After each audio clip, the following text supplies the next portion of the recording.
Hello everyone, and welcome back to Pokepaint, a series where I draw Fakemon to inhabit my fan-made Pokemon region based on the US state of Florida, the Gladios region. When I started off Season 3 of the series, I purposefully left out most of the plot and human characters in effort to improve both the story and Pokemon designs by focusing on them separately rather than all at the same time. So now that we've drawn over 50 Pokemon for the region, a map, and some player characters, I'd say that the introduction chapter, so to speak, for the Season 3 is over, and we are well into the swing of not just developing new Pokemon, but also in building out the world of the Gladios region. A very important aspect of all, or I guess most, Pokemon stories is the gym leaders, and in drawing a full set of them, they are a great challenge in unique but unified character designs. Mechanically, the gym leaders function as a set of bosses for each section of the game, starting off at a relatively low but challenging level for the beginning of the game, and increasing in difficulty to scale with the player's level. Not only do the Pokemon get stronger with each subsequent gym leader, but these battles also begin to employ more strategies like passive battlefield effects or status conditions to make the battles more of a challenge. When it comes to sets of gym leaders, what is possibly my favorite set is the Galar gym leaders, and that is no doubt because of their unified appearance, through their shared visual idea of these Pokemon trainers being the region's equivalent of soccer stars or sports celebrities in general in the real world. Not only are they all instantly recognizable as part of the group, but each trainer is visually distinct from one another, which is the second part of designing a gym leader, and honestly the part that most regions get right. That being making each character unique and related some way visually to their type or their ace Pokemon. That being said, when planning out your own set of gym leaders overall, it's usually best to think of how they relate to each other first, rather than what makes them unique from one another, though these two ideas often go hand in hand when done right. For my region, I wanted each of the gym leaders to represent aspects of Floridian culture and lifestyle in their designs, by representing jobs or aspects of everyday Florida life. To review, my gym progression goes normal, rock, fire, grass, water, poison, fairy, and electric. And so today we are going to be focusing on the normal type gym leader design, which represents farm life as an important part of northern Floridian and in general deep south culture. Usually I would design an ace Pokemon, or at least a Pokemon that could be used by the gym leader's team in the front of the video. However, as I have the team planned out at the moment, all of the Pokemon that are used are either previously existing Pokemon or Pokemon that I've already created. And seeing that 10 out of the 50 or so Pokemon that I've made share the normal type with each other, I'd really not want to oversaturate the type. Going right into designing the gym leader, I had a few visual ideas that I had in mind when starting. Being inspired by farmers and farm life, the route that I wanted to take with this character was pretty apparent from the beginning. Most first gym leaders go with a sort of character that is supposed to be easy, either by being a novice or being a nice person in the first place. The gym leaders of Gen 2, 3, 4, and 8 do this, and the ones that don't can in many places come pretty close to that idea. Usually the first gym leader is not too intimidating, but I wanted to go the opposite route by making a trainer that seemed very intimidating. This both makes the first gym feel like more of a challenge rather than a formality, even if it's still a relatively easy battle, while also leaning into that intimidating cowboy image that the design would reference in the first place. In my original concepts, this character was a gruff old man, sort of like an older three-way mix between the gym leaders Wolfric, Milo, and the NPC rancher from the Sinnoh games. But as I went along designing the character, it got younger, maybe late 30s-ish, looking almost like a 70s or 80s era Harrison Ford character. Of course, this is an anime-adjacent human design, so it's important to remember to go a little crazier than you usually would with the look. Even though this isn't true in the context of the Pokemon world itself, from the outside looking in, I find it helpful to design these characters as if they are wearing a costume instead of a real outfit, because you don't have the limitations of real-world fashion holding you down.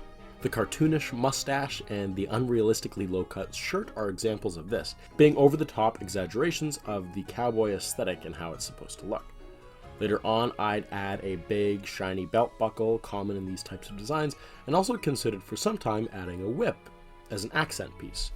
Although that idea worked very well for the character and the context of the world of Pokemon, the idea of a whip is not great.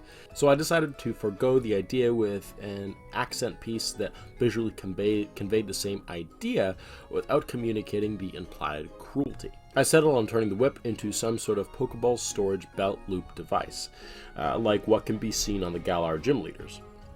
And that was basically the whole design done. So then it was on to naming this character. Naming gym leaders can actually be a bit of a challenge, as their English names almost always include a pun relating to their type specificity. Though I have been able to successfully come up with names for many of my other gym leaders so far, the first one was a huge challenge.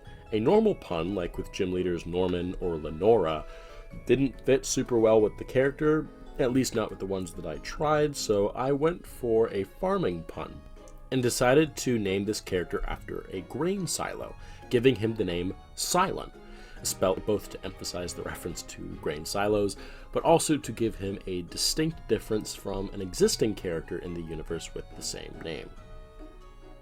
Now, with the design of gym leader Silon done, it was now on to building out the first gym. Being found in the second town you visit outside of your hometown, the gym can be found on a ranch just outside of Grestate Town that goes by the same name. The interior design of the gym would aesthetically be like a rodeo floor, with iron gates making up the borders between areas and a dusty dirt floor.